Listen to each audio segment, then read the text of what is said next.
Hey guys, it's artstyle. We've got a new video today. We'll be talking about shape language, why it's so helpful for me and why I use it in my work a lot, but also some caveats to be aware of, things to be careful of when you're using shapes in your drawings and stuff, and also when you're rendering in general.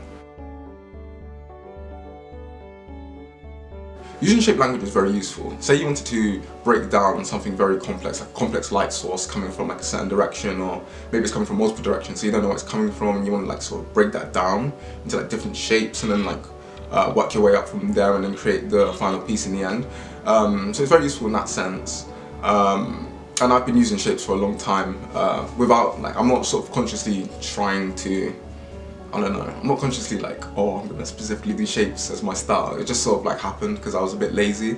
I didn't want to do the brush strokes or like change the brush size or anything, or like change the angles and fill in the gaps. So I was just like, I'll use the polyline tool, and I was like, draw myself a triangle and then fill it in with green, happy days. It worked for a bit, and there were some good artworks that I created from them, but then I saw this other really cool artist, Enjoyeee Arts. I was like, damn, like, they got a lot of detail. They just had like incredible detail, incredible accuracy, and it was just like, you know, getting all the colours. I was like, okay, I'll get off my ass and like start actually trying to draw the colours and change the brush shape. So we started doing that a bit more. Obviously we're not at that level as Jamie was, but yeah, I started trying to go for a more traditional and painterly art style. Short answer, I'm bad at blending colours. Yeah, I haven't been good at it ever. I mean, I've had some times when I've had some pretty good blended artworks, but in general I tend to over-render.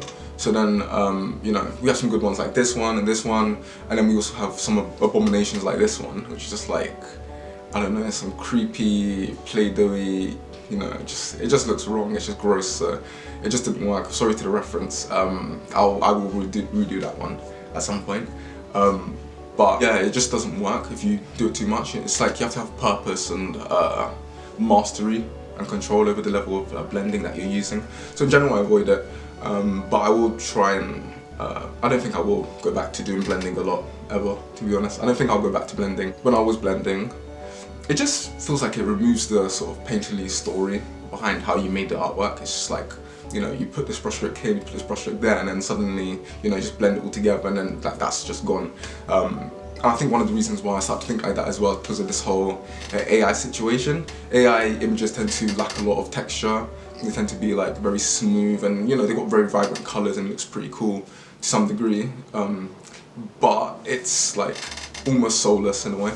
So yeah, nowadays I'm just very focused on like just doing things a bit almost like traditional, just like put the brush strokes down, and do them in a way that sort of, sometimes they do blend together depending on how you put them down, and the types of hues that you're using and values. But I definitely think with the blending situation, it's more of a skill issue with me than it is that using a blend tool is like just a no-no altogether. Sure, AI images have a lot of blending, and sure, I'm rubbish at it, but there are some really good artists like, let's see, there's Cutest Introvert, there's Sounders Arts, there is this other really cool artist I really like, It's Yellows. She's really good. I think she sometimes uses the blend tool, other times she doesn't, but yeah, they can create really good images while blending their stuff, but you just don't have to go overkill with it and make abominations like this. So yeah, yeah, that's all I have to say on that for now.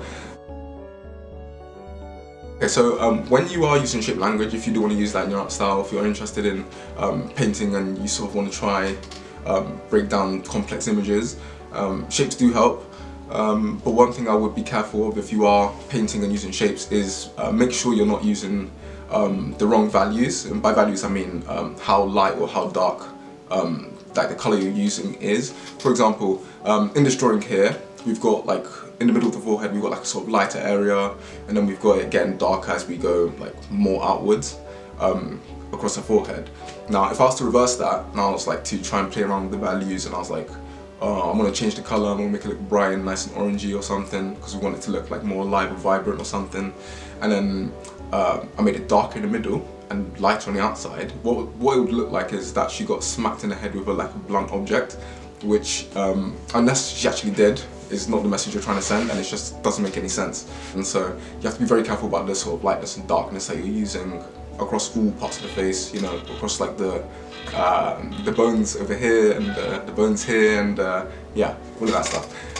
Yeah, be careful. That's all. Yeah, so I think that's all. I've waffled enough about using shapes. I'm not even really passionate about it, but like it's something I've noticed in my art style and people pointed out, so I thought I'd just talk about that this time around.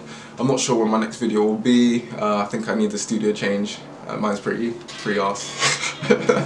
Magic. It's not good, but yeah. But next video will probably be somewhere better quality and better stuff. So yeah. I'll see you soon and take care. Bye.